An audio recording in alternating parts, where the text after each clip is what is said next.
Okay, everyone, out in YouTube world, cyclists, bike lovers, this one is coming to you from Chiba, Japan, featuring the Trek FX2 2022 in beautiful, beautiful Quicksilver. Now, everyone, I'm just getting back into biking after about a good maybe 15, 20-year hiatus. But I kind of stayed up on what's going on, and I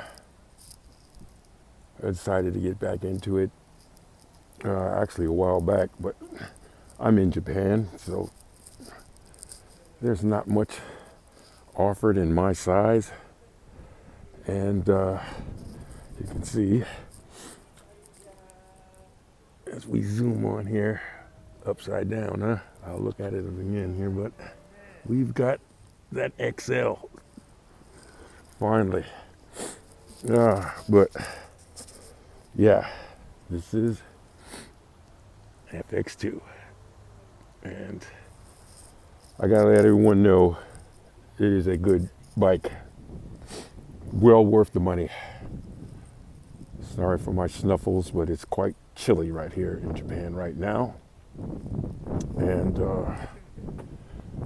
I was just riding, and the nose is starting to run. But anyway, I digress. This bike is really good for riders who want to get back into riding but want to update. This bike is good for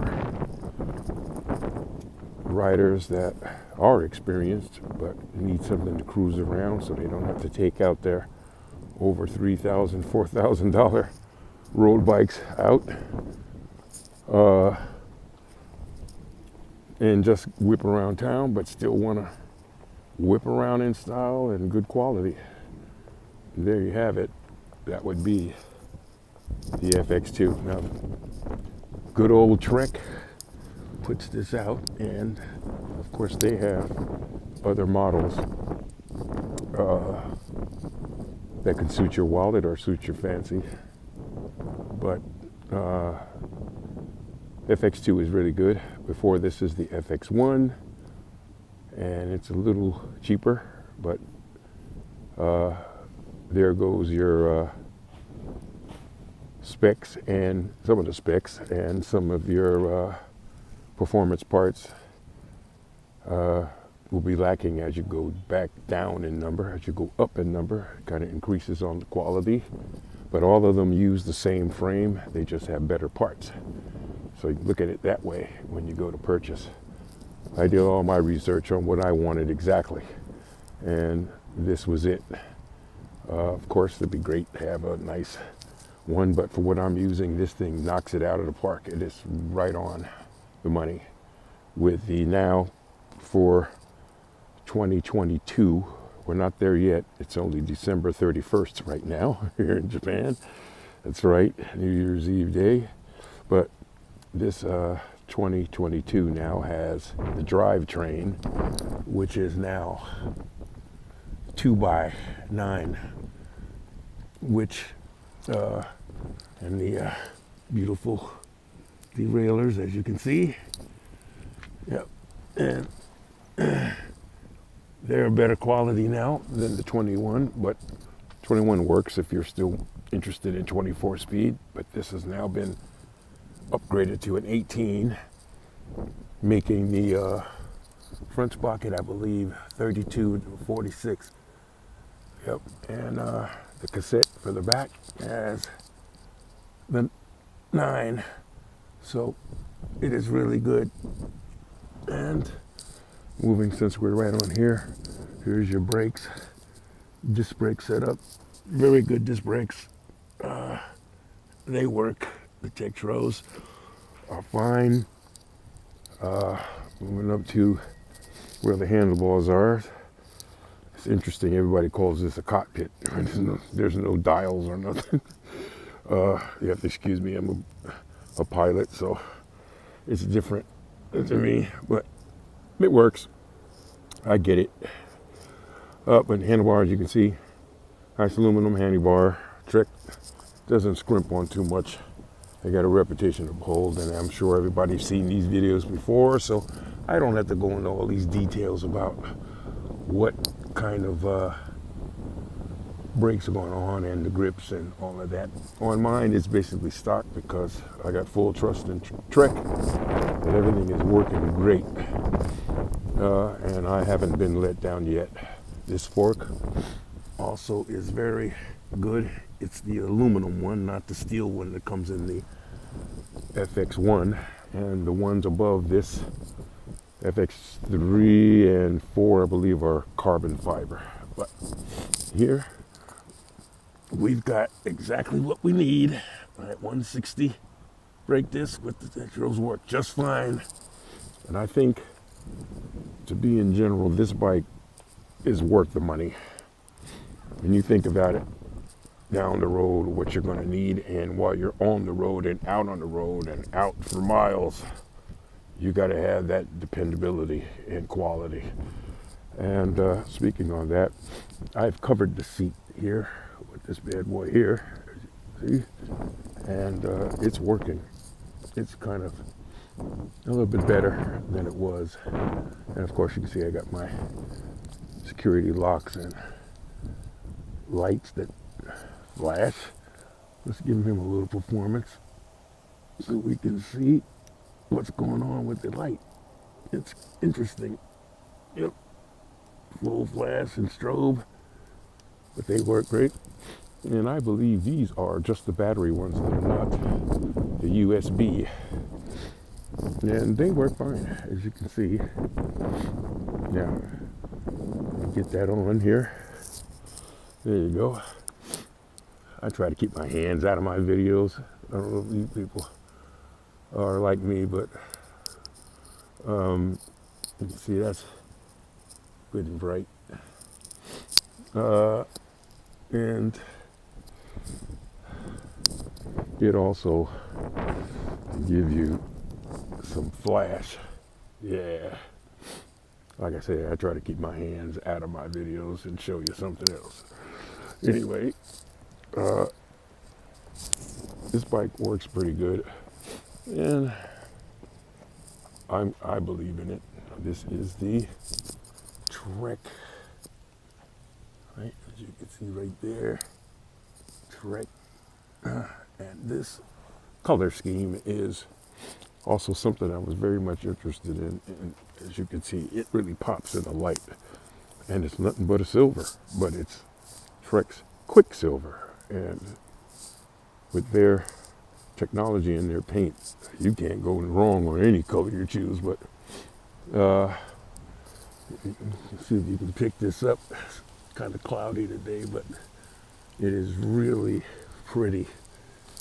And this is not really showing too much of it, how it, he's not doing it that much justice. But as you can see, as I pop backwards, it's really a kind of a glowing, bright silver color, and it really pops. It's nice. I got plans for it for custom paint, but in general, this thing is definitely a good, nice tone, as you can see. And there you go with that. Should mention, yeah, well, that's Trek specialty. So the bikes are doing it now anyway, but all the cables are inside, and trust me, that works pretty good. And I've kind of like tidied up mine a little bit with some zip ties and everything, make it real nice and not really flap around. But mine doesn't seem to be making any noise that I've heard a lot of people say on the web about their cables making noises. But I guess I'll find out. But on this bike, no noises. Only that good, sweet clicking bearing noise you get when you roll. And speaking of that, this thing rolls. Once you get it going, it just keeps on rolling. It's nice. So I believe the bearings are very good in it. So I believe I've touched everything. Of course, these tires are the basic, H2 comps and the Bontrager rims, but they really work. This, as you can see, this tread is thin, but it works good enough. Might have a little leeway against then if you wanted to do a little wider, but I don't think it's necessary, but it works. And even in the rears we take, and there's that dual trap I'm going to invest in. Exactly. But yes, these rims are pretty good. They're pretty solid. I've been hitting some hard curves, and the traction works pretty good. I'm impressed. So they're worth it, but I might upgrade to something more durable, like the tubeless. But according to Trek, for the FX2 2022, you're going to have to invest in some better rims for that. But no problem. We'll all work our butts off and get that money and do it for our beloved bicycles, won't we? Anyway, I'm hoping you enjoy your Trek FX2 2022, 2021, 2020, 2019, and on down, whatever. They're great bikes, and you can always put more money into them to get them the way you want. So if I was you, I wouldn't feel bad about the investment. Do what you need to do to get the one you want and make it yours. Take your time, get the budget, whatever. But it's worth it than trying to be too cheap. From my experience and other friends, and as you heard on YouTube, you're going to pay out the butt if you keep on trying to get a cheap one and doing what you're doing.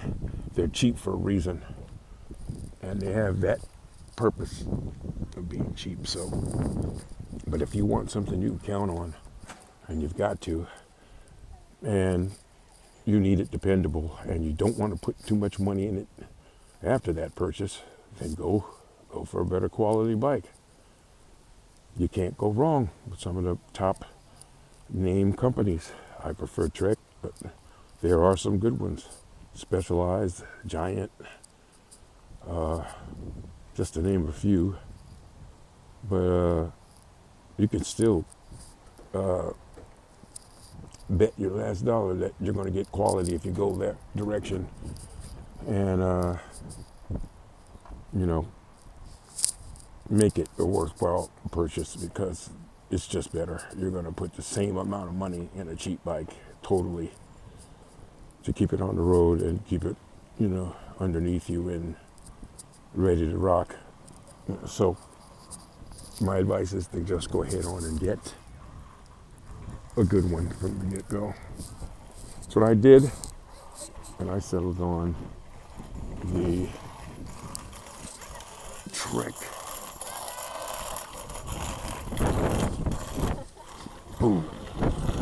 FX2.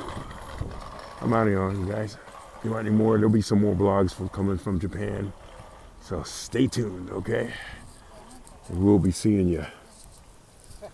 All right then.